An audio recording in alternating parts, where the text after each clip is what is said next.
আসসালামু আলাইকুম এভরিওয়ান, আমি মানিকগঞ্জ থেকে এমডি আসাদ।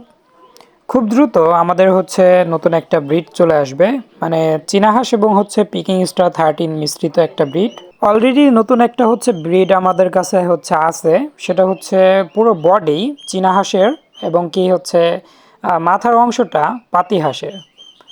ওর ভয়েসটা বা সাউন্ডটাও পাতি হাঁসের মতোই সেম, শুধু ওর বডি ফিটনেসটা, কালারিংটা, ফেদারগুলো সবই কিন্তু চীনা হাঁসের।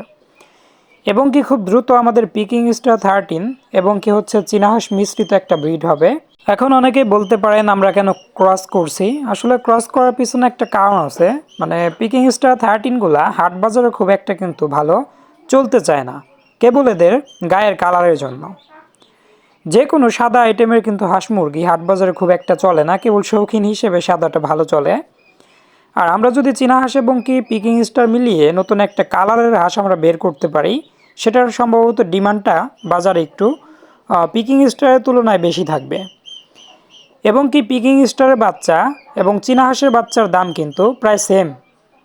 অনেক সময় দেখা যায় পিকিং স্টারের বাচ্চাটার দামটা একটু বেশি থাকে চীনা হাঁসের বাচ্চার তুলনায়। আমরা সেজন্য নতুন একটা ব্রিড তৈরি করব।